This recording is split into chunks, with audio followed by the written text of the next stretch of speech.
Good evening. Well, I guess we will go ahead and get started. My name is Tom Deerdorf, and on behalf of the Polk Transportation Planning Organization and our co-sponsors, I'd like to welcome you to our community forum on distracted driving.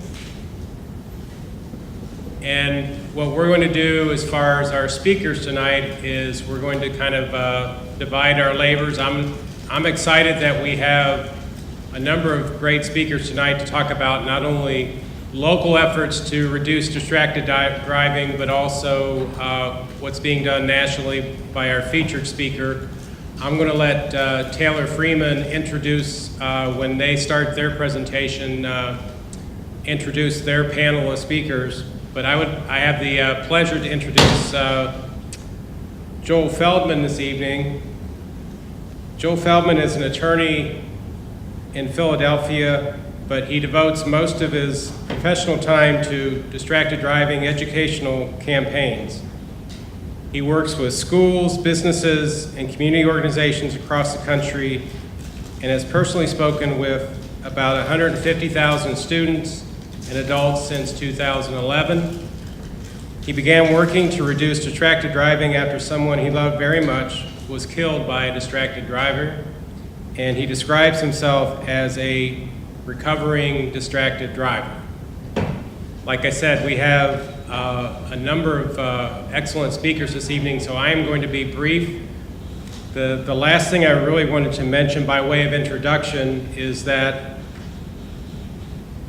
when you came in this evening, you got a comment card. This comment card has at the top, my big three. And what we're looking for is your ideas on how we can reduce distracted driving in Polk County.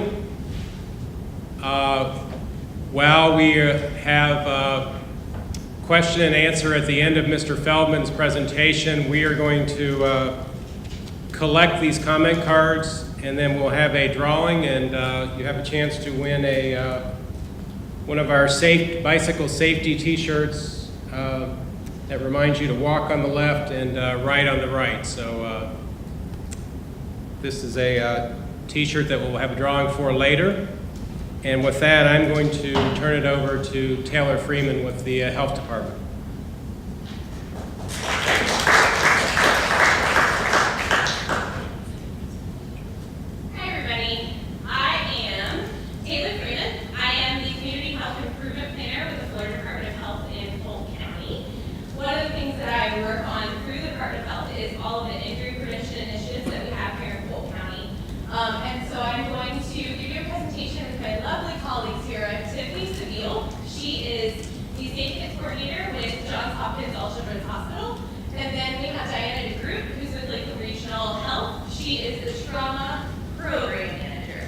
And as you have probably noticed around our community, we haven't really started a distracted driving conversation here in Polk County. So we're really excited to kind of come here and have an opportunity to speak with you guys and to start that distracted driving conversation for our county. All right, so a little overview of what we're going to be talking about tonight is, can y'all hear me? All right, so what we're going to be talking about tonight is we are going to be playing a fun game. So we have a Kahoot game that is an interactive trivial game to see who knows most about distracted driving. Once we have a winner, we're going to go over some components of distracted driving. And then we are also going to talk about different types of distracted driving, teen statistics, and safety tips to help prevent distracted driving. So what is distracted driving? So it's anything, texting, radio, children, right? How many of you here have children? How many of you sometimes are distracted by having those children in the back seat? Mommy, I need this. Mommy, I dropped this. Daddy, can you get me this? Eating. How many of you like to drink coffee on the way to work? Have a cup? Okay. What about the radio? Oh, you hear a good song, the song comes on, you want to turn that radio up, or you're messing with the radio, I don't like this station. You're being distracted. What about arguing or talking? Anybody in the car, maybe you have a spouse and you're in a heated discussion, you're not really paying attention to the road. Talking on our cell phone, that's a big one. Everybody's always talking on our cell phone. Drinking, putting on makeup. How many girls, I will pull up and just see people, like getting the mascara at the red light or something, or putting on lip gloss, they're driving down the road. Lighting a cigarette, and I've even seen people reading in a car. What about people on computers in cars? Who does that? Police officers. Interesting enough. And obviously the number one is texting, right? Everybody is obsessed with those little cell phones and they're always distracted. And social media, I feel like teenagers too are just constantly, oh, what's going on? We have to see what's going on constantly. So those are some distracted driving. Anybody have anything else that I didn't name here that they want to add?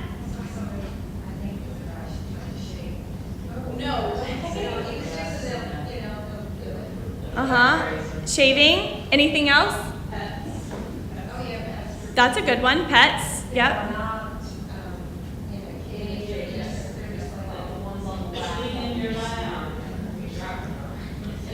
Yes, that's a big one that they can get in the way.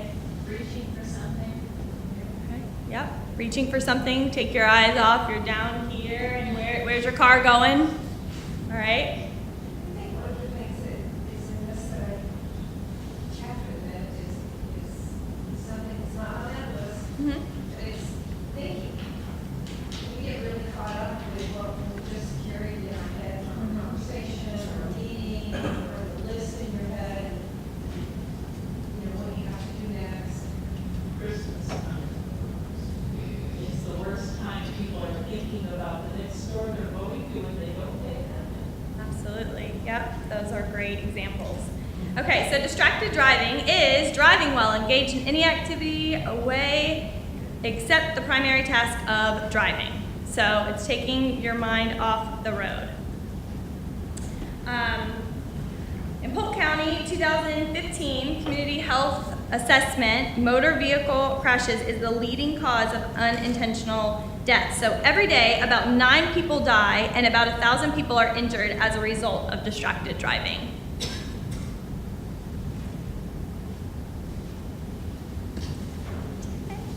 Sorry, I'm still trying to work on pulling that Kahoot game up, but as Tiffany was talking to you about distracted driving, I noticed that you guys were giving some examples of the different types of distraction. So there are actually 3 main types of distractions that can get to drivers while they're driving a vehicle: manual, visual, and cognitive distractions. So a manual distraction is anything that you do that causes you to take your hands off the wheel. So that's like eating or drinking where you actually have to physically take your hands off the wheel, right? A visual distraction is anything that you do that causes you to take your eyes off the road. So that could be talking to another person, changing the radio, anything that causes you to pull your eyes away from the road and focusing on driving. And then the third is a cognitive distraction. This is anything that goes on in your brain, thoughts and processes that take you away from focusing on that primary act of driving that you're doing. So the reason why we end up talking about texting and driving so much when we talk about distracted driving is because texting actually encompasses all 3 of those different types of distractions. So you have to take your hands off the wheel to text. You have to take your eyes off the wheel or off the road to read your phone and read the text message. And then obviously that conversation that you're having with that person on that text is taking over your cognitive functions. So cell phone users are actually 5 times more likely to get into a car crash than a focused driver.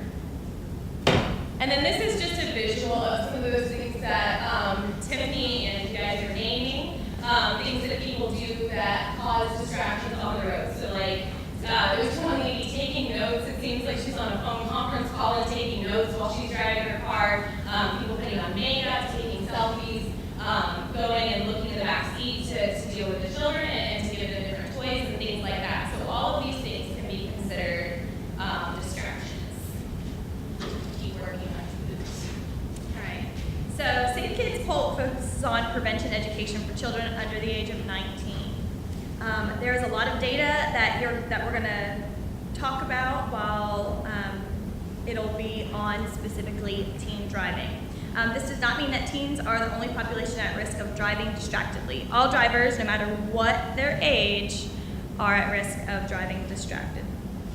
Motor vehicle crashes are the #1 killer of teens, both as drivers and passengers. In half of the fatalities, teens were not wearing seatbelts during the accident. Seatbelts reduce the risk of death for front seat passengers by 45%. 39% of teens say that they have ridden with a teen driver who was texting, while 43% of teens say that they have ridden with a driver who was talking on the phone. In this infograph, it shows having different passengers can take effect of a teen driver being involved in a car crash. So one passenger younger than 21 increases a fatal crash by 44%. Two passengers younger than 21 doubles the risk, while three passengers younger than 21 quadruples this risk. However, having an adult age 35 and over in a vehicle decreases the risk of a fatal crash by 62%. So being old is good. Sometimes. Almost 70% of teens admit to talking on a cell phone while driving in the past 30 days, and more than 50% of teens admit to reading a text or email driving in the past 30 days. I found that to be really, really interesting. Teens often have a sense of invincibility or an inaccurate perception of the risk of their behavior. 94% of teens keep their phones on while driving. Interestingly enough, 80% see themselves as safer driver than average drivers and don't believe that they are putting others at risk.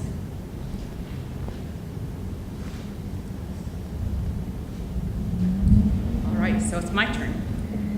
So if you're going about 55 miles per hour and you're texting or you're reading a text, how long do you think it takes to cross a football field? How long? 3 seconds, close.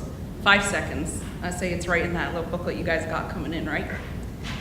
So some important things to remember are that in order to successfully avoid a crash, the driver must perceive the hazard, react to the hazard, and then give the vehicle time to stop. So if you're not focused, you're not going to be able to see any hazard coming your way.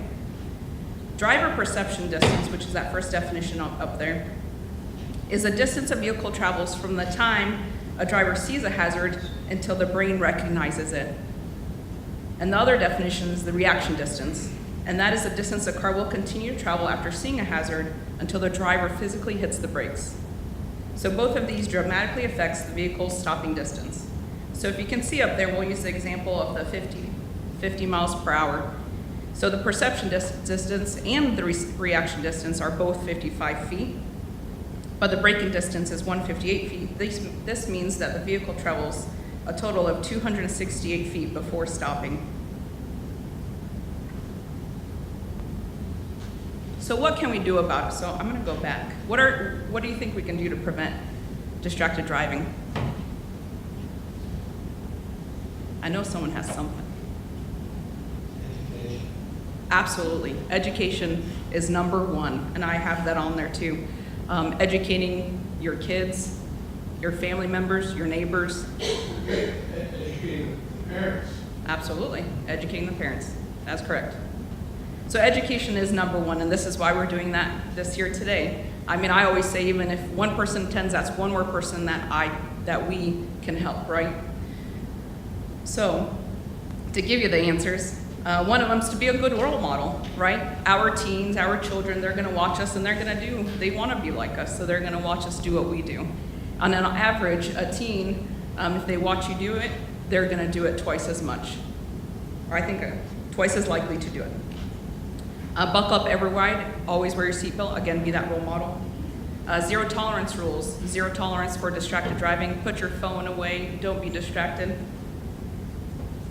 I say eliminate any distractions prior to driving, or pull over your car and park. If you get a text message or whatnot, or you know something you're urgently waiting for, pull over, take that time, don't drive and look for it at a stoplight. I think a lot of us do that, stop at the stoplight and think that's okay. What do y'all think about that? Is that okay? Is that a good thing? If you're looking at your phone, stop, like, you see everybody else. Exactly. Perfect point. You don't see what anyone else is doing. You don't see the pedestrian that might be crossing the street, right? You may not see somebody that's pulling up right behind you or walking up behind you. So it's very important to always be not distracted for so many different reasons other than just in the car. Place your cell phone in your purse or your glove compartment, turn it off, whatever you need to do, silence it, do something with it. And it's hard to do, especially if you are addicted, like they mentioned, but just take those slow steps to not have to focus on it. It is very easy, and it just takes time, and it's just another habit you have to break. And on average, if you mess with your GPS, it takes about 40 seconds to do that while you're driving. So in that case, how long do you think we've gone now? How many feet have we gone? 40 seconds. 3,000 feet, a half a mile. Just for putting in an address where, again, hopefully you could put it in before you start driving, right? We're all in a hurry to get somewhere, but you're not gonna get there if you don't get there. So some safety tips for parents are make sure the teen driver gets at least 50 hours of practice with an experienced driver, and of course on various different road conditions. Limit the number of passengers allowed in the car with the teen, and that's exactly what Tiffany kind of mentioned earlier. And encourage your child to speak up if they see someone, no matter the age of that person, if they're doing something wrong in the car, or they're texting, or they're driving with someone that they are distracted. Let them have that voice. Research has shown that young drivers will continue to engage in these potentially dangerous behaviors when they believe that these behaviors are acceptable to their peers or others or the adults. And especially when there's a lack of consequences. So you as a parent or adult, if you see it, stop it. I really liked this video, and again, education is key, as we all said.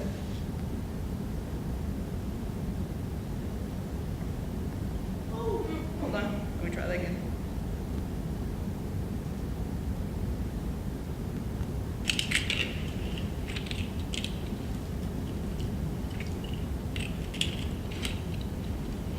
Hey, bud, what you doing? Cars? Can you show me what a car does? Whoa.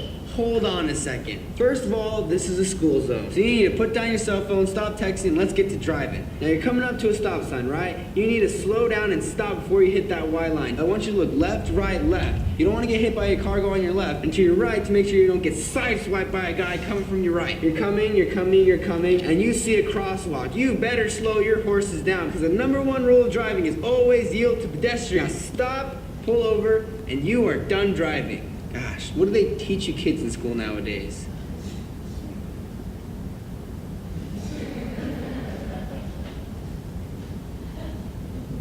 It's never too early, right? You are the greatest resource for the change in the world.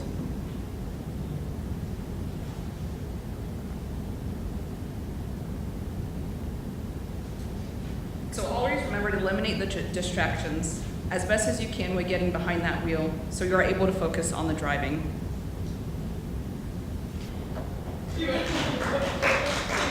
for letting us come and talk with you guys a little bit. We're really excited about getting this topic started and getting some more interest in seeing how we can get into the schools and provide some more education on distracted driving. Because you deal with routines and you deal with their you know, when I was growing up, my parents would kind of look at me and say, well, you're not doing this and this, because I don't think that as soon as they start insurance go up, and you're not paying for that, so you don't have a car, or you lose a car. Is some of this a lack of consequences from driving habits, or is it just that, There are several theories. I have a theory that it's not so much the lack of consequence, it's more so the fact that we now have a miniature computer in our hand at all times. So you can access Google at all times, Facebook, any social media, any texting. And we have this obsession with instant gratification. We have to know the answer to our questions right now. We cannot wait 5 more minutes until we get to this parking lot. And so I think that a lot of times people hear that there's a risk and they hear that, oh, you're not invincible, you know, and things like that. But that desire to have the answer to their question immediately outweighs that for them. Seems to me with all the technology we had this conversation before with some of our tonight about, well, maybe AV, the automated vehicles will take a lot of this away. You know, like Uber and Lyft, you sit in the back seat and you can do all you want. But for the near-term future, where people are driving, I kind of wonder, you know, when you put out your phone and it has this little thing that says press phone to open it. It would be great if it said, you know, what's life would you say by not looking at this and driving? That would be So fantastic. what about the auto, you know, when I turn on my, whatever, the newer car, that has something that pops up on the thing, like on the screen. That could do the same thing. Because when we start thinking about customers as a real person, and TPO, I give no credit because they have a tool, and you might have seen it already, the slowdown campaign video where towards the end, they have a child who really says, that's my mom, that's my friend, that's my dad. You know, she just ran into me. And I just, it seems to me that it wouldn't be that much of a thing to ask car makers and cell makers to say, have a message, send a reason. They start that, pick this up, and we go to unlock it, explain it. It just seems like we have to be used to things for good that cause them to harm. Absolutely. There are actually certain games that you can download on your cell phone that if you are moving to where they can tell that you're moving in a vehicle, the game itself locks and it will not let you play the game if you're going at too high of a speed. And so I agree. If we as a community can band together and talk to these car companies and talk to, you know, cell phone makers and things like that, to talk to them about what we desire from them, there should be nothing standing in the way. If individual gaming companies can do it, AT&T, Verizon should be able to do it as well. I mean, I'm going to confess that it's not just teens. Us adults do this stuff too. Absolutely. All of us, right? Stuff.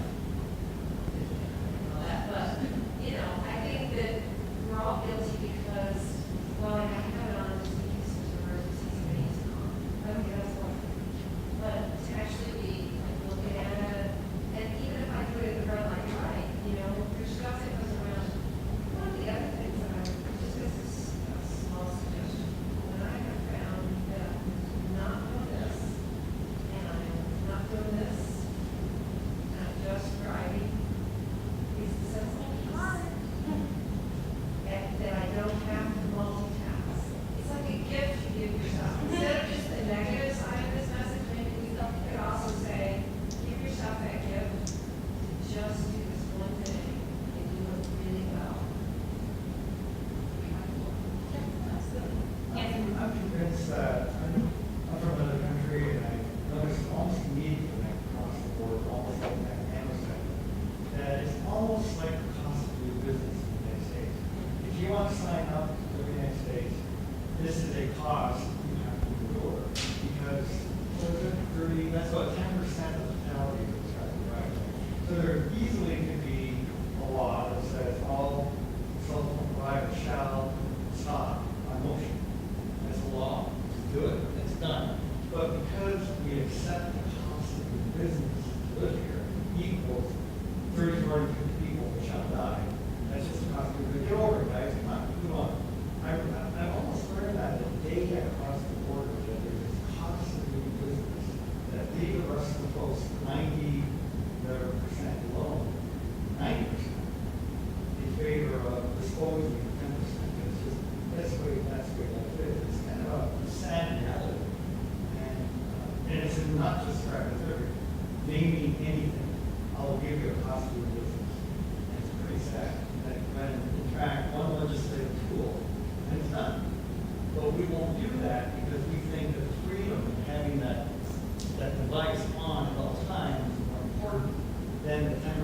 cost of doing business. I'm shocked. We're going to have time for more questions and answers at the end, but right now, can we have another round of applause for our presenters?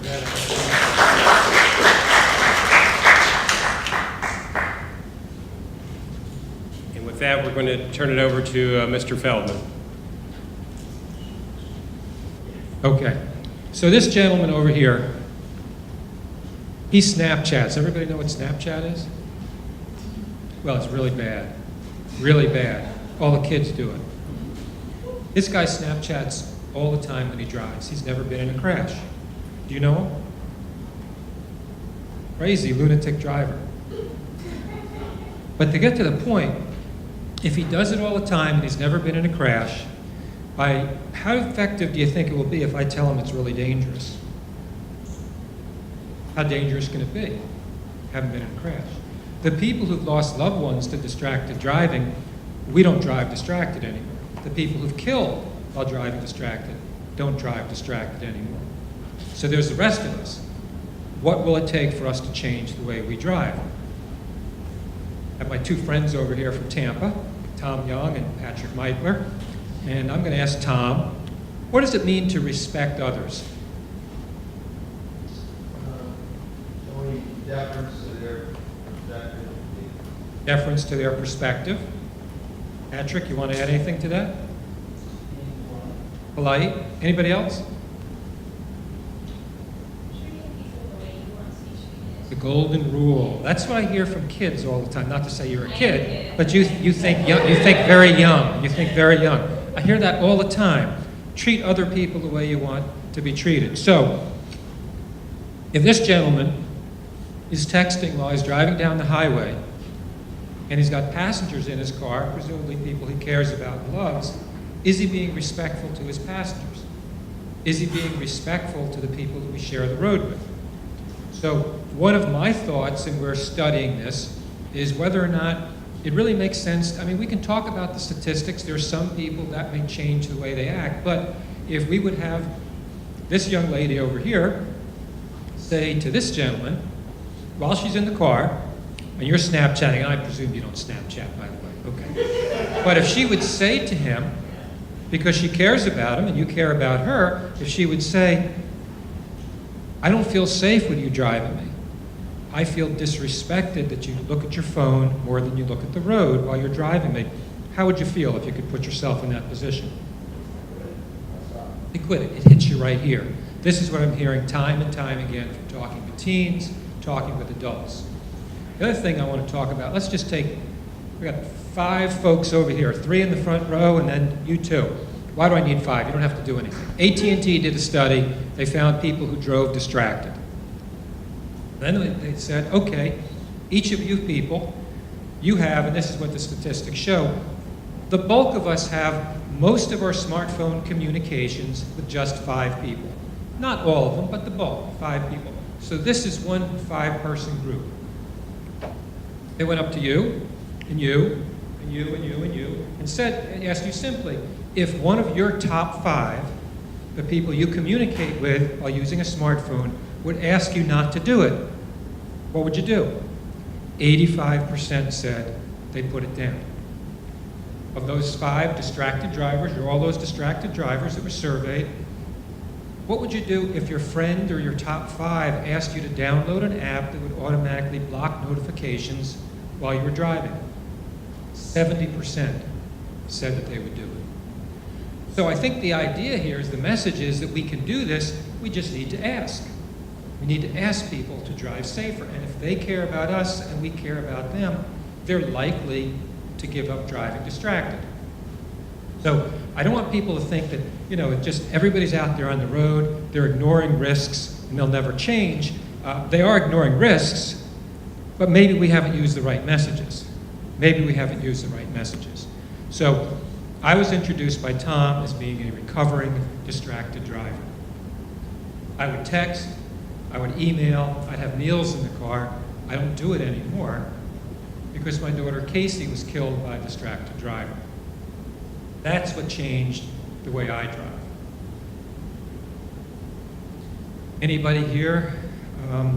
been in a distracted driving crash or have a loved one who was in a distracted driving crash? Do you mind sharing? There- She had her license for 1 week. Was she the distracted driver?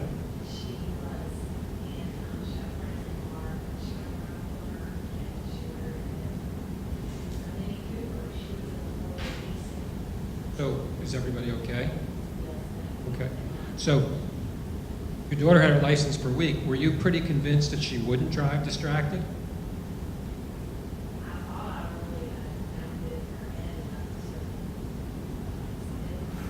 She said, if you can't hear, she thought she'd pounded it in her head enough, her daughter rear-ended someone within a week of having her license. How long ago was that? A year ago. How do you think she is today in terms of driving distracted?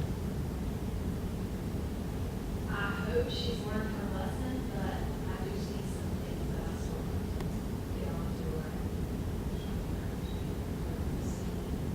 See, okay. So let me ask you this while we're having this friendly talk right here. Has your daughter ever seen you drive distracted? What kind of things has your daughter seen?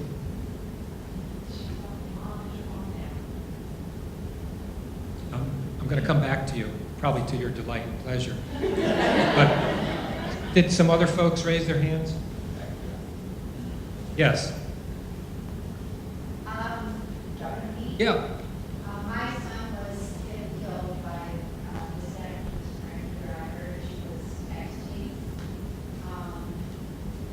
He was on a bicycle. He was 46 years old. And she was on her way home from work. And she started texting. And she ran up on the curb and hit Your son's name? Joe. Jim. Thank you. Anybody else? So let's come back to Mom over here.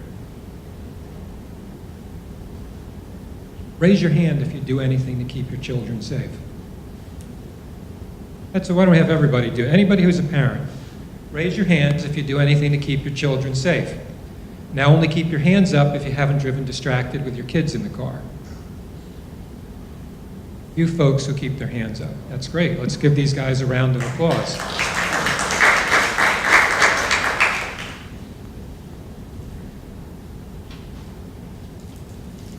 How are you feeling about now? Yeah. But it can change. And this is way out of order in my presentation, but that's fine. I just as soon talk to you guys rather than go through slides anyway. I'm asked if I do a lot of evening events with parents. I'll go into the high school in the morning, and then they'll have me come back and talk to moms and dads. And moms and dads say, what's the most important thing I can do to keep my kids safe from distracted driving? You guys already talked about it. Be the driver you want your kids to be. If your kid has seen you drive distracted, and when I say kid, they say kids who are facing forward in car seats, maybe as young as 5 or 6 years old, are learning. They're learning by watching mom and dad. Go to them, tell them, I used to drive distracted, I'm not driving distracted anymore, but I want your help to keep me from driving distracted. Enlist your child's help to keep you driving distracted, keep you from driving distracted, and that goes a long way towards maybe keeping them from ever picking that up. But what a lot of parents will do is they'll say, Tom's my kid. Dad's been driving distracted, you've seen me on the phone, remind me. If you see me pick up the phone, remind me, call me out on it. Will you do that? Yes. Then, if my kid is a teen, parents can't resist. Now, I don't want you driving distracted at the same time. Resist the temptation to lecture them. Just make that about you, and it can be a powerful moment. Make it about you. Chances are your kids probably haven't had that many opportunities where they listen to mom or dad saying, I did something wrong, I need your help to keep me safer. So that's one thing that we talk about. I'm a lawyer, so I'm used to people interrupting me all the time. So you don't have to wait till the end. Anybody has any questions, just interrupt me. Okay, yes? It's not a question, it's to say I was raised in the wrong way. You just convicted my spirit for what you just said. My son is 4. And he'll teach to say, Mommy, both hands on the steering wheel. Mommy, put your phone down. And he's sitting listening to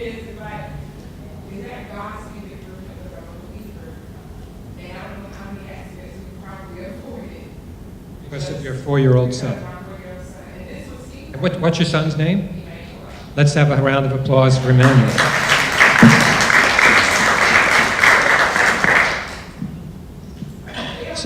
So let's go back to this. Since you volunteered.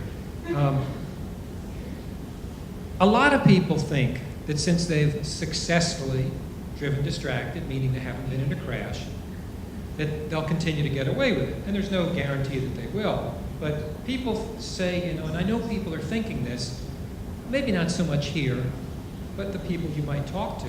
Because a lot of you are into safety and the healthcare profession and other folks, I don't know your backgrounds, but you're here tonight.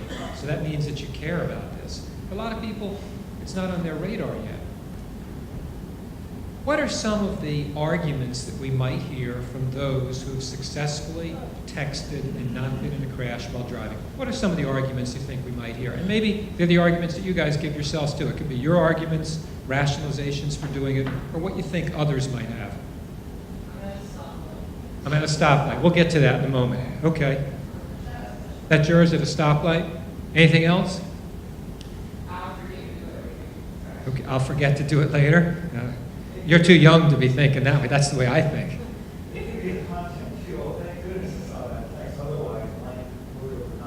So maybe an important text. So the ones that we hear most often are, I'm a good driver, I can handle it.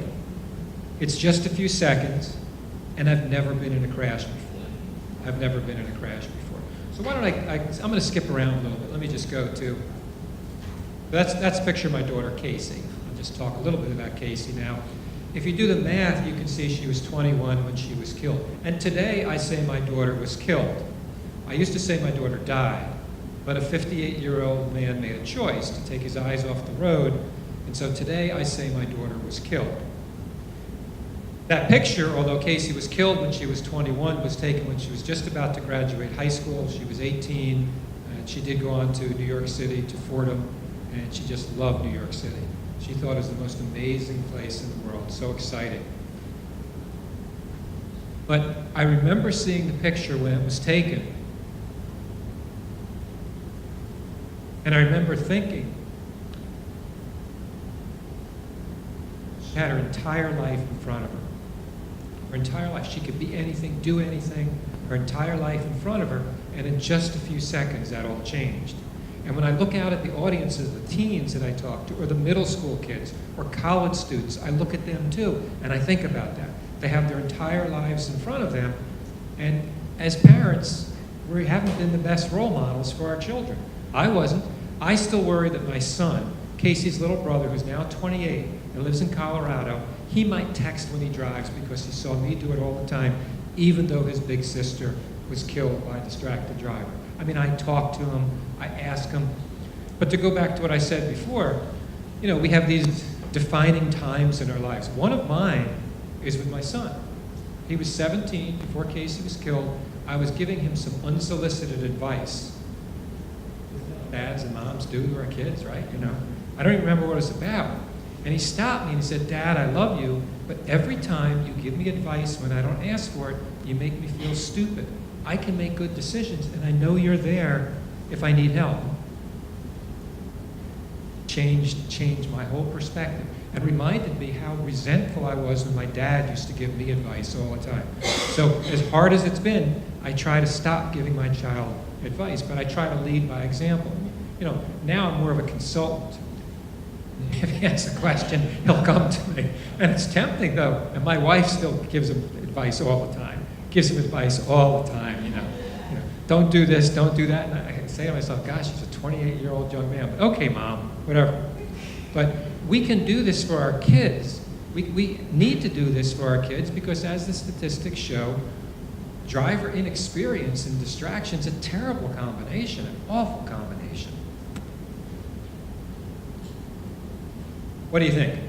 Tell me about this person. You're shaking your head. Come on, give me some adjectives to describe this person for me. What? Arrogant. What are you thinking? Awful?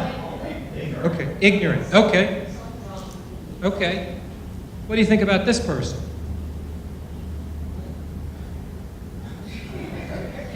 All right, so you come up with the same thing. Probably some of you, maybe not so. And listen to this question because you don't have to out yourself, so to speak. How many in your last month have driven drunk or been a passenger in a car where you thought your driver may have had too much to drink? Anybody? How many in the last month have texted, snapped, watched videos, Netflix while driving, or been a passenger in a car where your driver did that? How many in the last month? We got some hands. If I was with the teens, practically every hand would go up on this one. And thankfully, not too many on the drunk driving one. So, you guys both raised your hands. So, you're here because of safety. May I presume it wasn't you? Or is that unfair? Was it you? Okay. So, what is the rationalization that you might give yourself for doing? What would it be? Take a quick look at a text? Yeah. Okay. So how do we feel about this wonderful young lady who is up here talking to us about distracted driving? And she'll now, I think it's actually brave of her to share that in an audience, and I do appreciate it. But what's that all about? I will look at my text. I don't do it while I'm driving, but I do it at a red light. That came up early. Let me tell you about a study at the University of Utah. David Strayer, he's probably the foremost researcher when it comes to cognitive distractions. Red lights. I only do it at a red light. I only do it at a red light. Well, is it safe? Let's study it. What they did is they took people in their own cars and they put a little light on the sun visor and a little button on the steering wheel. The light, whenever the researcher hit the light and turned red, the driver was supposed to hit a button. Perception, reaction.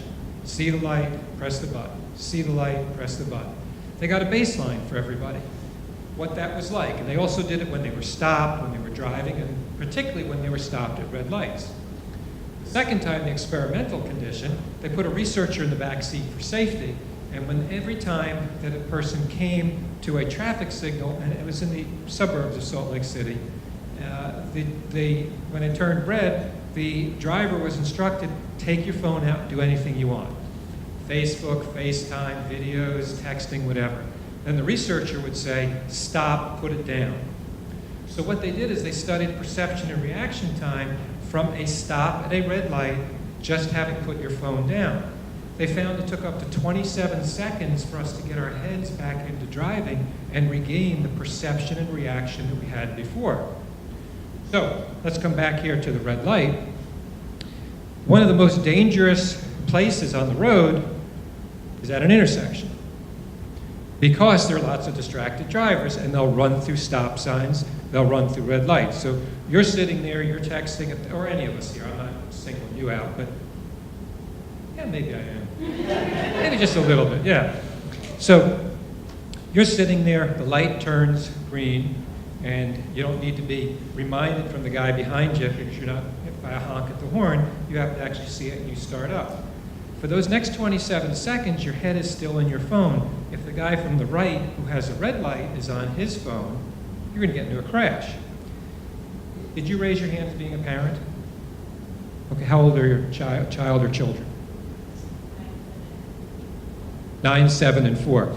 Is it your job when you're driving to protect your children who are in the car? Every parent's job driving. Okay, so one of your values maybe would be that I am a good mom, I protect my children. If you're looking at the phone while you drive, and maybe you didn't know this before, so that's okay, but going forward, how protective can you be of your children when you're driving through an intersection for 27 seconds still focused on the phone? No. And I'll go into high schools, I'll ask the kids, what do you think of when I say defensive driving? Most of the kids don't know what I'm talking about. It's shocking. So there's an acronym for what it takes to be a good defensive driver. It's SPIDER. We need to scan the roadway, the intersection. We need to predict where dangers could come from. That guy might not stop at the red light. That kid on the corner might run out in front of me. Scan, predict, and then identify an actual risk. Oh my God, that guy's coming through that red light. they may hit me. Scan, predict, identify actual risk, and then D, make a decision. What do I do? Do I swerve, slam on the brakes, and then the ER, execute that response? And if you think about it, there's a lot going on in being a defensive driver. Can we be defensive drivers if we're distracted drivers? Can we protect the people we care most about in the world, or our passengers, if we are distracted drivers? So that's what I want you to think about a little bit in terms of defensive driving. All right, let me just pick. I'm just going to run up this entire side of the room, all the way to the back. I'm just going to ask you, actually, I may not run up there. I'm going to start with you up there, all right? Just a one-word response to this, okay? It could be describing what you see. It could be the driver. It could be the situation. Whatever you want to do, just tell me. You could wait until the end, or you can do it as it's going along. Moron.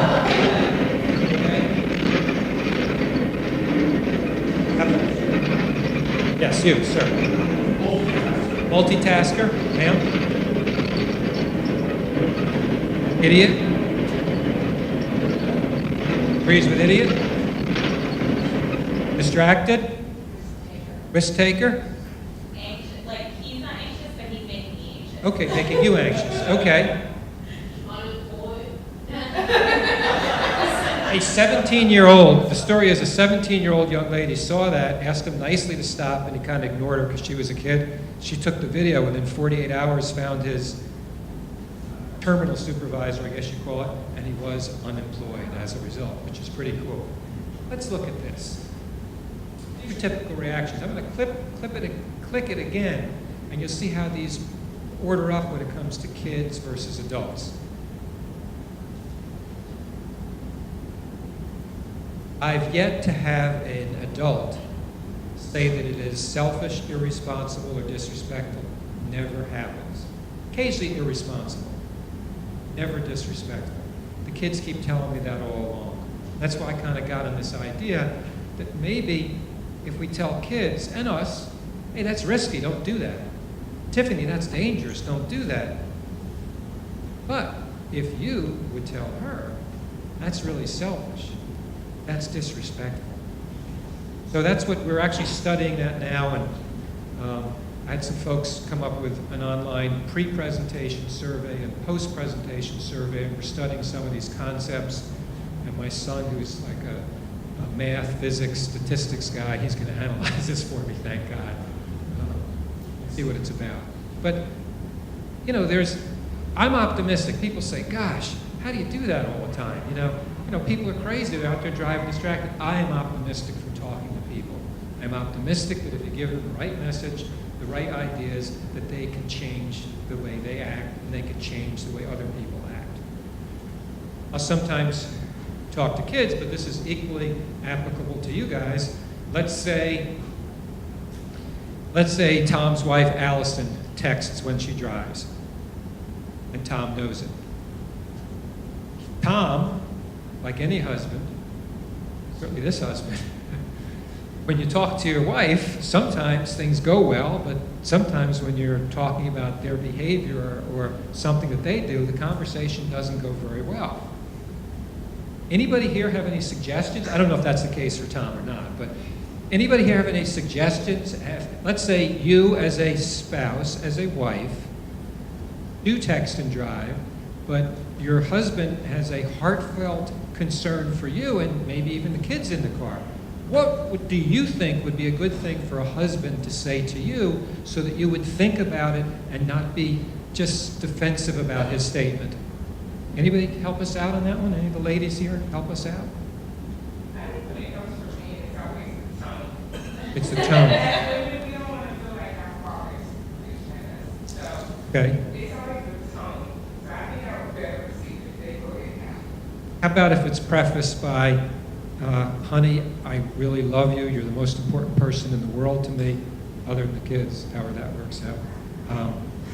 You're the most important. You're the most important. Confession, Tom is my husband. But not Allison, so.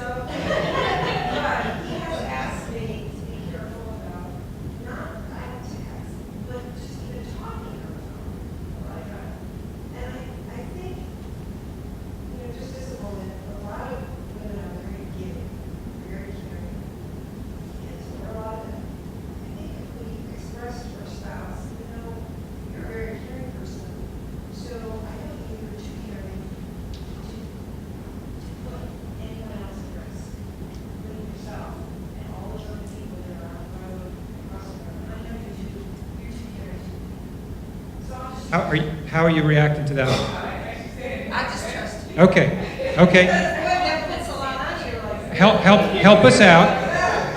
Help us out. Any other ladies here? Any of the other wives want to elaborate on that? What do you think?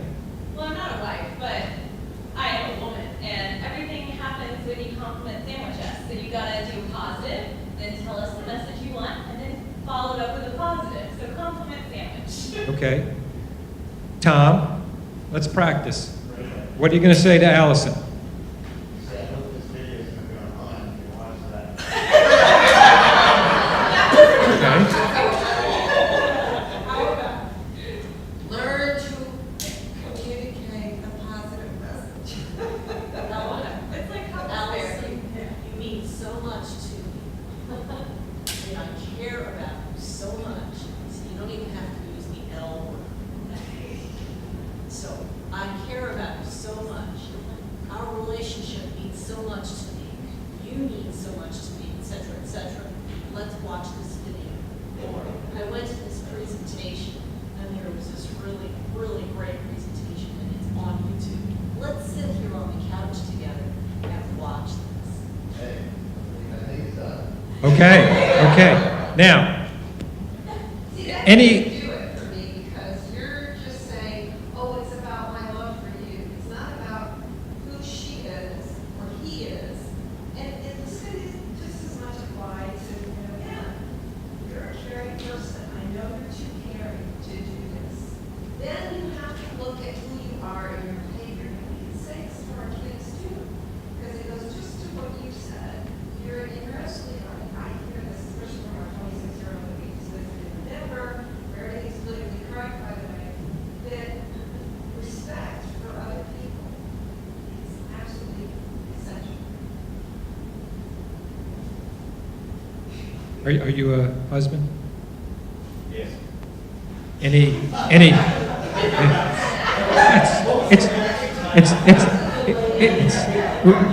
The car went about 125 feet the time it took them to figure out.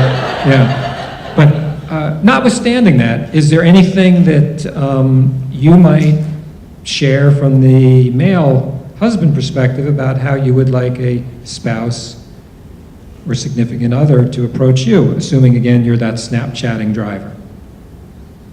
I think from the women's standpoint, I think a lot apply to men. I don't think I'd want to be critiqued or something critical or negative to start with. You know, it should start off with something to the effect of, you know, you're doing something wrong, or even though I may be, it'd probably work on me better if there was some aspect of what I'm doing is good, or pointing that out, and then maybe indicating what I did. So that's what I prefer. Maybe she's watching. I work with my wife as well. She's not here tonight, so in case she's watching, she heard that. And if she is watching, what you didn't see is I had confused him before, but we edited that out. That's why it took him so long to figure out that he was married or not. All right, so I statements versus you statements. You're really scaring me by your driving. You're a crazy driver. You're going to kill me and you're going to kill the kids. We don't do that. We use I statements. I feel a little nervous. I feel that you're a giving person. I feel that you're a caring person. Don't use the word you. It's really important. You want to get somebody defensive, blame them for how you're feeling. So that's kind of in that same area. And we give workshops with teens, if the schools will allow us, how to speak up when people drive you distracted. So for those of you who are parents, how would you react if your child, in a respectful fashion, because we teach them if you're going to speak to mom and dad, it has to be respectful. Your child says to you, Mom, I don't feel safe driving with you because you look at your phone too much. How would you react? How would some of the moms here react? Your mom? What? I say, busted, you're right. I open the console, put it in, turn it on. So Thank you. and that's the same for dads too. I mean, if one of my kids said that to me, and I'll tell you, when I talk with the kids, they're more flexible and open than, you know, we have lots of age groups here, but they're more flexible and open than adults are. And it reminds me, like, I grew up in upstate New York, and I was a skier, a competitive skier on the high school team. I went to the University of Vermont and all. My kids started skiing. We're taking them on a ski vacation. We have to get them ski helmets. We're in the ski shop getting helmets. Casey was 8 and Brett 6. And we've had their helmets. We're about to check out. Casey looks at me. She says, "Daddy, where's your helmet?" "I've been skiing for 40 years. I was on the ski team here." And I just kind of looked at her, and she kind of looked at me, and then I stopped because I was listening to myself. Gosh, what's the matter with you? And I got a helmet. But this making these excuses and defending what we're doing, I would hope you wouldn't drive, and the people you're going to talk to, hopefully tonight, wouldn't drive distracted ever. But let's not drive distracted with our kids in the car. Any other thoughts now that we're sort of on kids and spouses and husbands? Yeah. It's sort of an opportunity to, instead of scolding or you lie, is there any way that you could offer, "Hey, can I write that for you?" Absolutely. If you have partners that actually say, Yes. "Let me do that for you." It's a really good point. Let me text for you. Pull over to the side of the road. We're not in a hurry. That kind of thing. Because I talk to middle school kids, and they know exactly what distracted driving is, and they come up with all these excuses. And how old is Emmanuel? He's 4. So that's pre-K, right? So he's not even pre-K. So they're a lot smarter than we are in some ways, aren't they? So I'm not going to go over that. These are some of the choices. So we can talk about statistics, right? 10 people are killed every day, 9 to 10 people, and that's just what we know about. There is no blood test for distracted driving. So oftentimes the distraction-related crashes aren't discovered. But how else can you get the message across? Well, pink is not my favorite color. I have a pink shirt on, but it was Casey's favorite color. So I wear a pink wristband to remember Casey. Anybody know their children's favorite colors? Yeah. What is it? Orange, purple, and blue. Okay, anybody else? Purple? Orange? Pink? Purple? Blue? So I'm going to show you the wristband I have from Casey, but you're going to see it surrounded by other wristbands, because what parents do when their children are killed by distracted drivers, or if they're in a one-car crash and they kill themselves, is often they'll have a wristband to remember their dead child. Let me show you the girls here.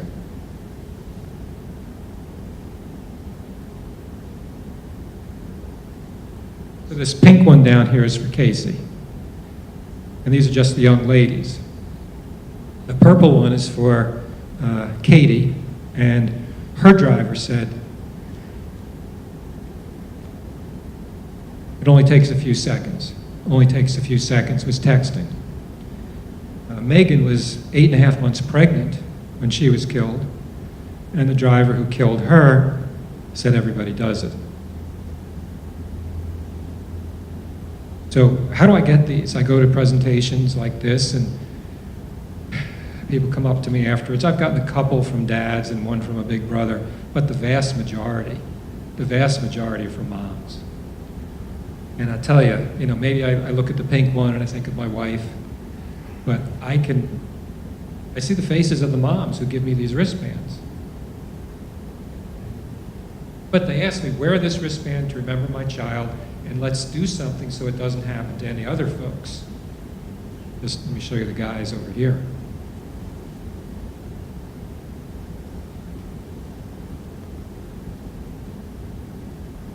I have one over here. Mom gave it to me. Her son was in a one-car crash. I don't know if it was texting or Instagram or something. She gave it to me, and what generally happens is it comes up after a presentation, and we talk, and we hug, and we kind of cry a little bit. And then she asked me such a difficult question. I won't say it haunts me, but without telling you which one it is, because I don't know if she would want me to do that. But she said to me, do you think my son was texting at the time he died because he saw me do it all the time?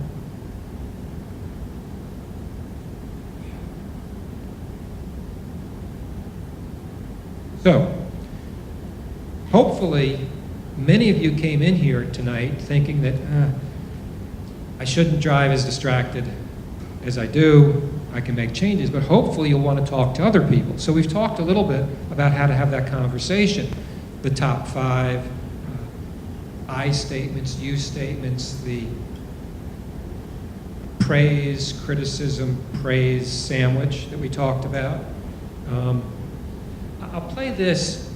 It's the same concept, length of a football field, but injects the concept of respect and caring in it. Sarah always wants to be connected, and she often tweets or texts while driving. How far will Sarah go while looking away from the road? More than an entire football field. Driving the length of a football field without looking at the road is selfish driving. Caring drivers respect everyone's safety. What kind of driver will you be? I was a bit, well, I guess I still am a busy attorney, but I only practice law about 25% of the time. I'm still busy. Still busy. And I used to text and email, which is worse, email while I'm driving. So I don't do that anymore because, of course, Casey was killed by a distracted driver. Some people might look at that and say, gosh, that's awful, that's what it caused. And that's true. Some people might also think, well, what has he given up? He's given up efficiency, he's given up contacts, getting back to people right away. I have not lost a new case. I have not had a judge be pissed off at me because I don't get back to him right away. What have I gained? I landed at the Orlando airport. I drove down here. I today am a respectful driver. I respect you if you're in the car next to me. I respect everybody else. I wasn't that way always. I clearly wasn't. But today I'm a respectful driver, and that feels good. It feels good. Sometimes I'm wondering about that email or that text, but I pull over.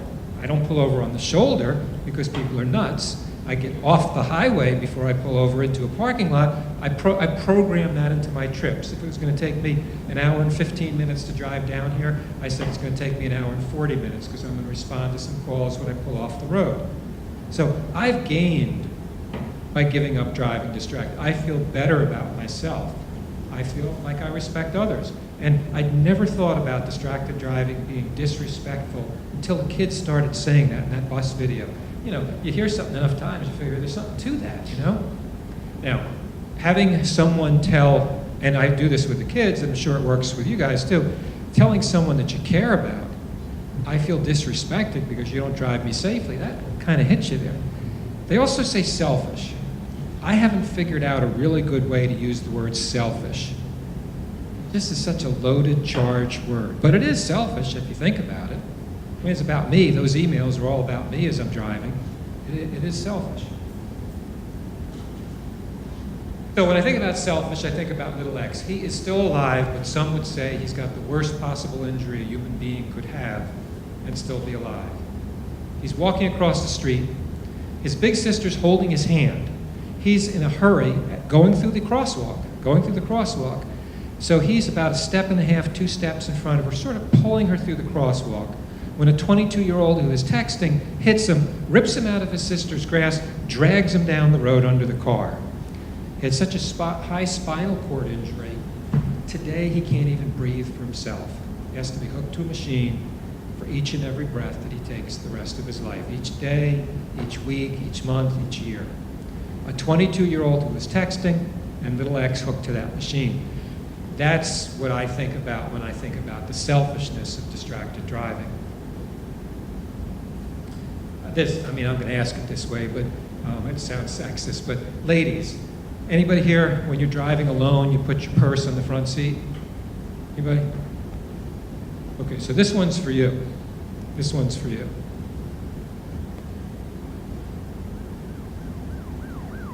She was reaching for something in her purse and looked away for a couple of seconds.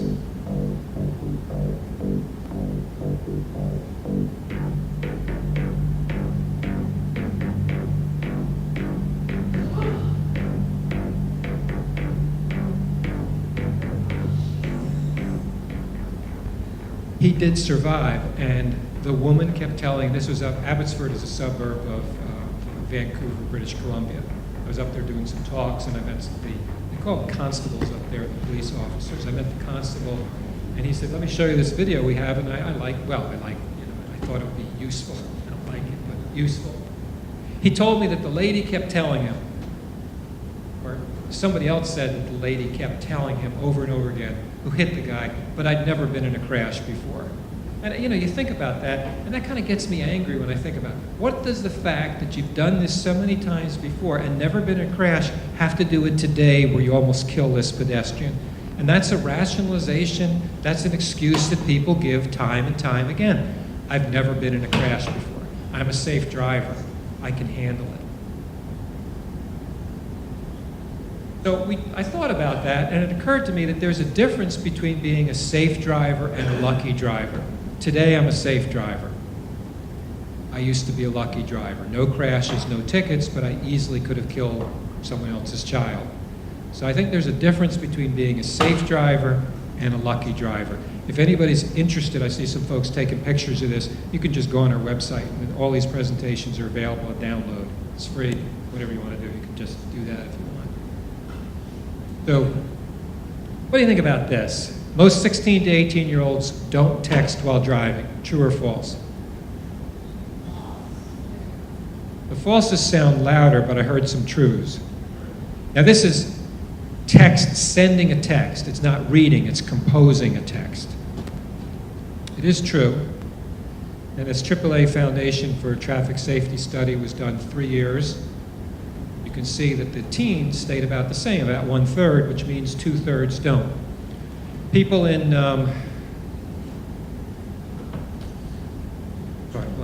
social sciences, behavior change, health prevention, there's something called social norming.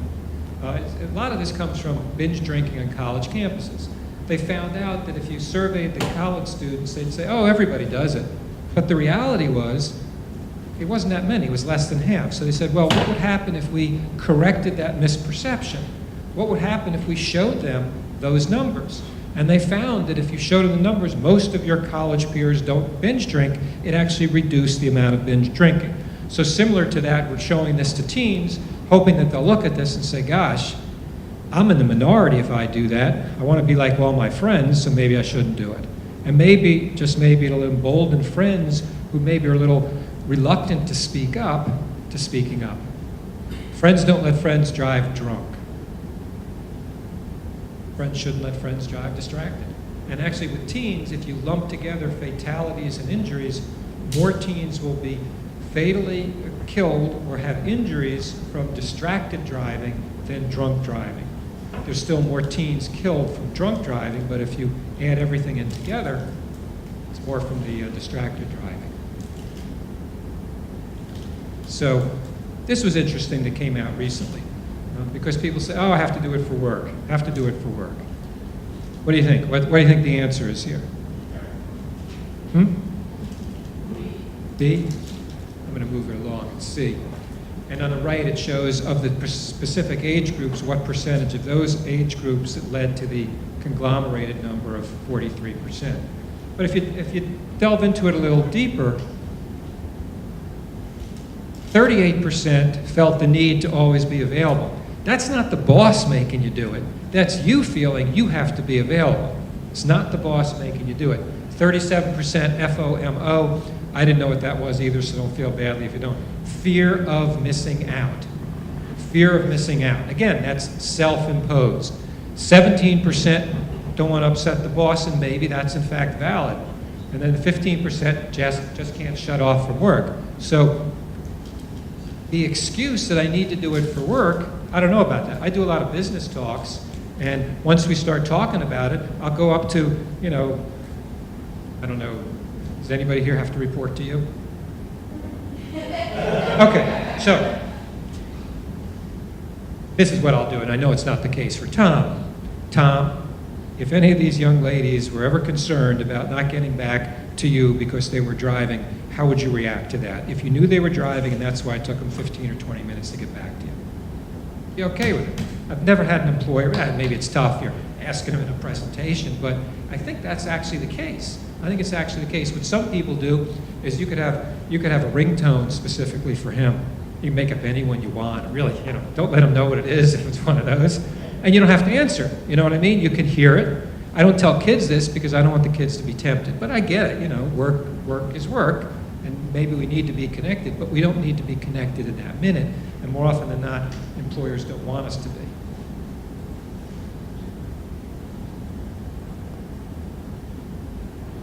Yeah, that was us, our law firm. Be safe out there, I told my associates, no, be safe. And then if something came up, you know, I couldn't find an opinion or something, I'd text them. And I'd be annoyed when they wouldn't get back to me, even if they were driving. I was going to say that because you just said what you did and it's related, before I came over here, my husband this afternoon said he used to work for a company that he's because we were talking about this distracted driving thing, I have a 15-year-old and suggesting we should cover this. And he said, you know, I did a more conscious effort, just turn the phone off or put it in the console, put a little thing that goes up and down, but I don't even care to see it, I'm trying harder to do that. He said, but there was a time I used to email a lot while I was driving. And he said the reason why was because I worked for a company that required a 5-minute response time to emails. And that was on 24/7. I mean, you have on at night 3 a.m. It was a very stressful job. And it doesn't work very long or anything. And I don't know if companies still require that 5-minute time because that does then put that pressure on you. Yeah. Granted, you can pull over, but he was getting hundreds of emails a day. So hopefully the company doesn't require that. As a lawyer, and actually Tom is a lawyer who represents victims as well and does a lot of great marketing work and volunteer work with lawyers all across the country. You know, once a terrible tragedy occurs, we would like to hear that because that opens up the pocketbook of the employer to something that's called punitive damages. So, I've talked at utility companies. These are the people after the storm have to go out and put up the lights, the wires, gas companies. There's a trauma surgeon in Kansas City who does talks with me. I go out there.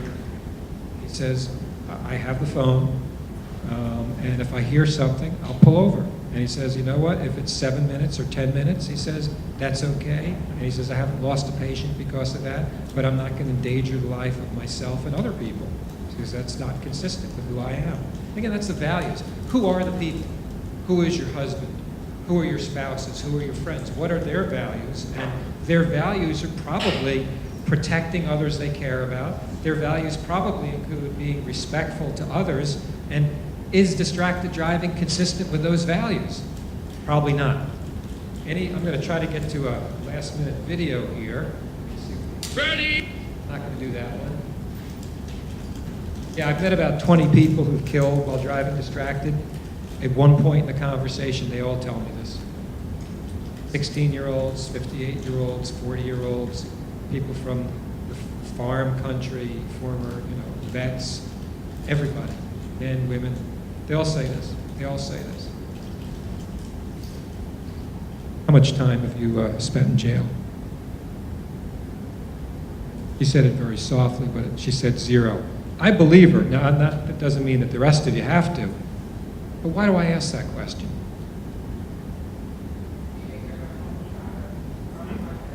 What? Yeah, the most dangerous thing, you're not out there selling drugs or anything, right? Nope. So, took her a while, but the most dangerous thing any of us do, in all likelihood, is drive our cars. And we do go to jail if we kill someone. We know we go to jail if it's drunk driving, and with respect to distracted driving, in all likelihood, we go to jail as well. So we've actually talked about this. What time is it? 8:23. Am I good with everybody going to 8:30? All right. So you're going to see a split screen. It's going to be one of them is going to be hard to see because it's nighttime and the video is bad.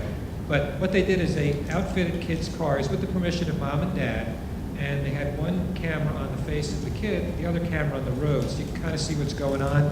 Each and every one of these, you'll see that they drift off the road, and in some of them, it almost looks like the kid is looking forward as they're drifting, but it doesn't process until that wheel hits the edge of the road and they feel something.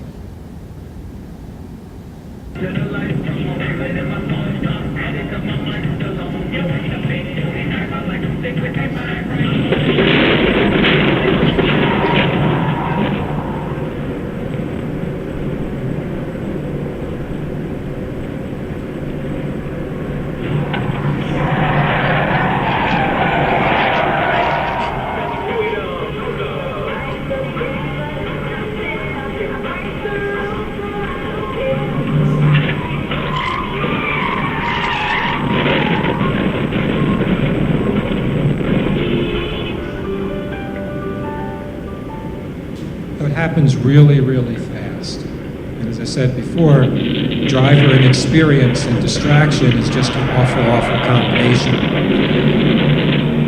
So earlier, we had talked, and I think this gentleman back here said multitasking when we looked at the bus driver. Do you think you're a pretty good multitasker in life? Yeah.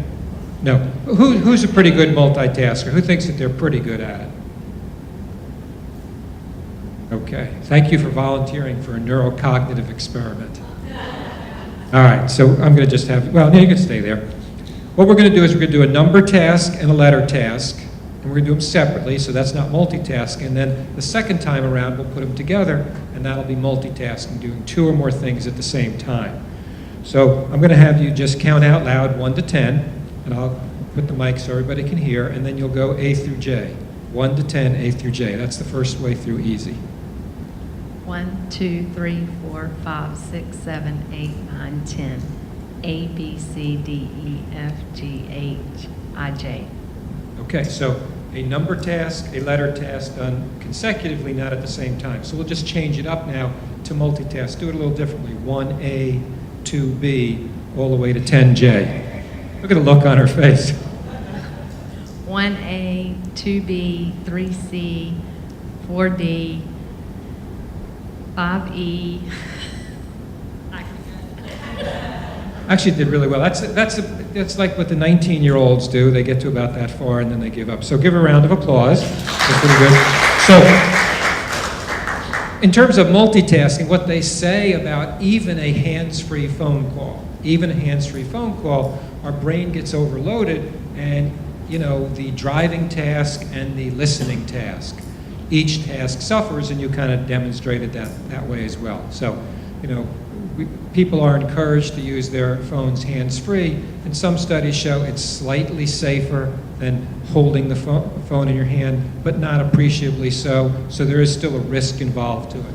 So I think, the people who think about this say, well, maybe if I get a call, I'll answer it if it's my wife or someone, and then I'll just make it short. And I just say to them, so if it's your wife, you'll answer it, and you'll put yourself in danger when someone who you love and who loves you very much is calling.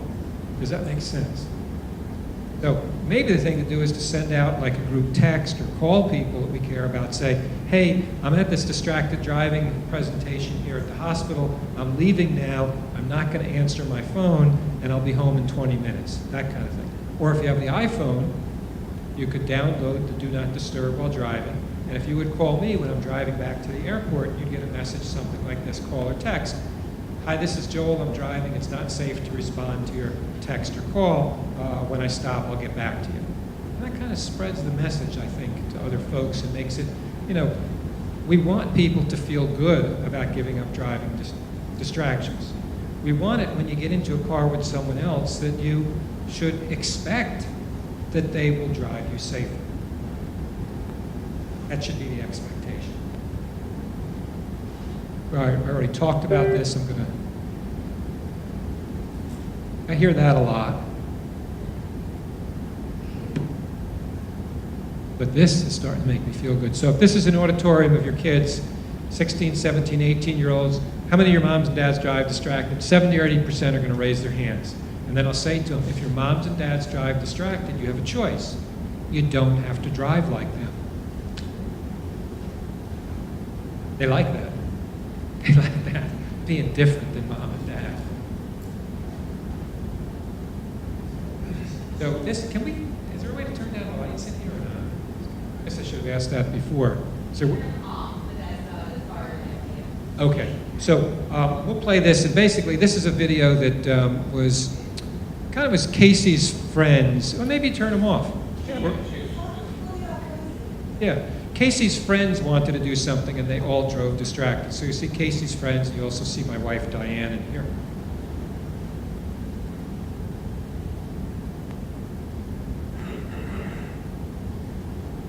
Perfect, thank you. Oops. Can you just key that up? Can you, like with the mouse, just click in there? Your eyes are probably a ton better than mine. Yeah, just click anyways. Perfect, thank you. This is a face of distracted driving. This is Casey Feldman. Casey was a daughter, granddaughter, sister, niece, cousin, and friend. She was kind, caring, had a great sense of humor, lived life to its fullest, and was loved by many. She was so funny and so vibrant and so beautiful in every way. She was smart, she was intelligent, she had goals for herself, she was really grounded, and she was someone that you knew would grow up to be somebody special, somebody important to other people. Casey's life ended on July 17, 2009. She was struck and killed by a distracted driver while she was crossing the street in a crosswalk. He had taken his eyes off the road for just a few seconds. It was the first time that I ever lost somebody, a friend, and someone my age. And it made me realize that that could have easily have been me, that could have been my sister, it could have been anybody. Before Casey's accident, I drove distracted, and I would let people who were driving me be distracted. I know in high school, rushing around to activities, I'd be eating in the car and doing makeup in the car. I actually wrote a speech in the car once. I was changing the radio station while backing out of a parking spot, and I hit a utility pole. I would take my eyes off the road to do makeup, to text message, to use my phone. I think definitely as a teenager, when you're first driving, you do feel invincible. And driving can become a secondary task to whatever you're doing. You're basically operating a weapon. And I think that people need to realize that they're operating something that has the power to change 1,000 lives. No matter what it is you're trying to do in the car, it's not worth it. When you're driving, it's not a secondary task. It is the only task you should be doing. We must learn from Casey's death that as young people, we are not invincible. And we learn that it just doesn't happen to other people. It happened to Casey, someone that we love and miss very much. I think of Casey lying on the roadway after her accident, and when the police officer asked her how it occurred, she said, "I want my mom," and I wasn't there to comfort her in those last moments. What will it take for us to change the way we drive? I've stopped having meals in the car. I put one CD in and I just don't change it. I make sure my purse is in the back seat now. My phone is in the back seat. If I'm driving, that's the only thing I'm doing. This is the picture I have in my car of Casey to remind me to keep my eyes and mind on the road. You could do the same with a picture of somebody that you love and care about.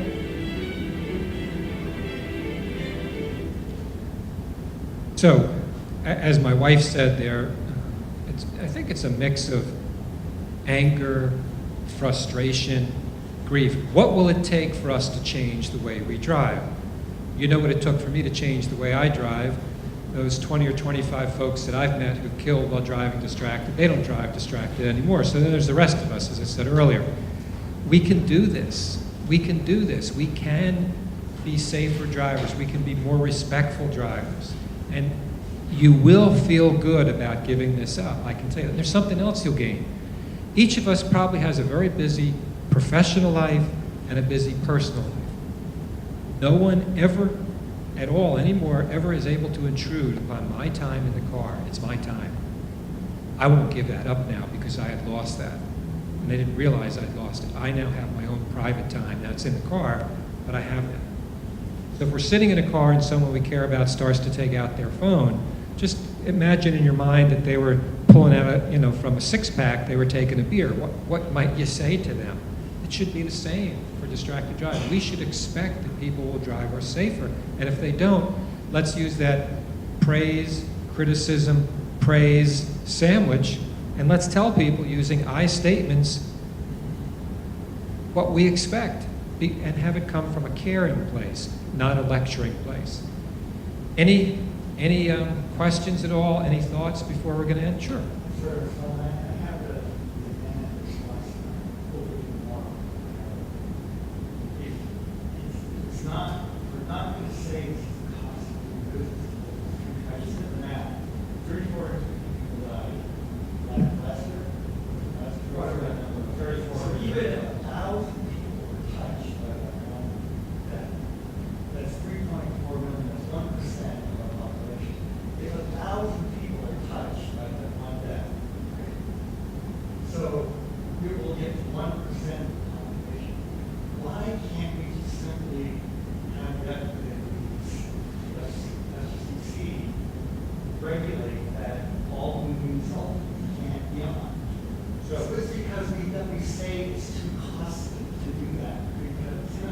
I don't know that we say anything about it. We take these deaths cavalierly. And a lot of people say if 3,500 people died a year in plane crashes, we would go ballistic. We would go ballistic. But you're right, we do come to expect it. It would be okay with me if every time I got in my car and my phone recognized that I was moving over 10 miles per hour, and clearly the phones have the ability to do that, it shut it off except for audible navigation, so the Siri on my iPhone would talk to me and tell me to go on I-4 West or whatever, or hands-free calling. And again, hands-free calling has some risks, but I'd be okay with that if people were texting and looking at videos. In 2008, yeah, well that's, iPhone, Apple introduced. We don't want to do it, that's my point. We don't want to do it because we don't want the inconvenience. There's just not enough hurt for me to be adversely affected by that inconvenience. That's the truth. I think that's a large part of it. Absolutely, that's a large part of it. We say we care about these horrible things, unless I can inconvenience. Say, whoa, don't inconvenience me.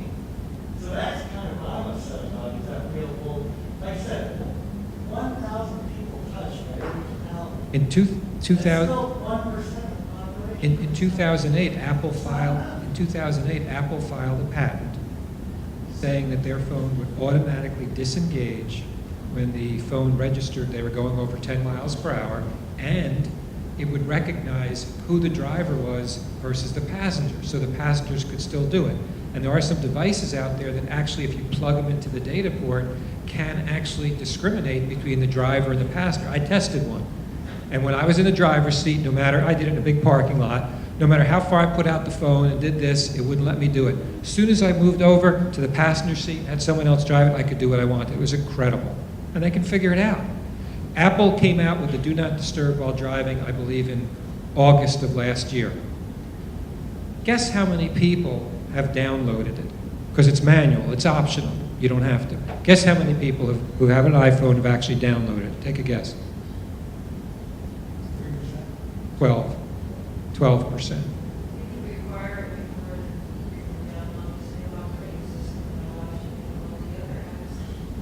Well, they're not going to do that unless Samsung does it and all the other providers. Now, what they do have in 31 states is teens, at least until you get to be 18, you can't hold the phone, you can't use it hands-free. A total ban, total prohibition. Of course, well, yeah. And if you have a secondary texting law here. What courage will it take to actually have that legislative authority to say all mobile phones shall be off? Let's be honest. What's the guts to do that? Angelo, the other thing that you mentioned, and I've been thinking about this for a while, is basically the app that we all use, Clubhouse, or Siri, whatever, is opposite direction. And I will tell you, there are people who rely on that for their living, other people don't. So I'm trying to figure out, well, how would you make everything else go away? You can. You can. You can, yeah. And again, I wish that. We don't want to do this. We don't want to do this. That's what I'm really upset about. Well, I can hear that, and I understand it, and you're right, and you're frustrated.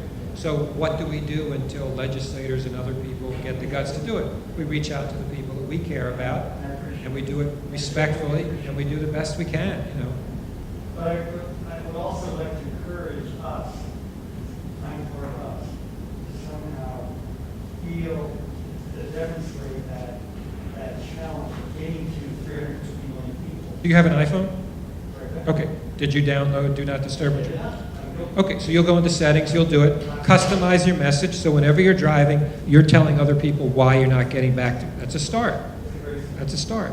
And I'm touched by that, and I appreciate it. Yeah. I really am, but I'm still frustrated. I'm frustrated too. I'm telling you, we get frustrated with it. Okay, we can take that fire in this community and use it for some good. Any, you want to wrap it up with those three? Well, actually, what I was going to say is most passionate question, we're not going to worry about the big three. Hands down, you're going to answer the most passionate question. I know we are running short on time, and I appreciate everybody's attendance this evening. I, for one, would just say that your presentation, I think, is life-changing.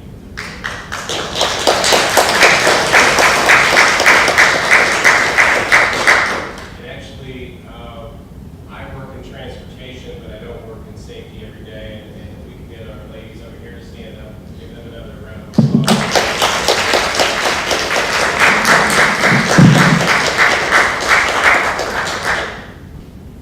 But I'm sure if you are available, you're probably available for some more questions. Oh, yeah, I'm around, and if anyone wants to get a hold of me, I'm pretty easy to get a hold of. The organization is enddistracteddriving.org, enddistracteddriving.org.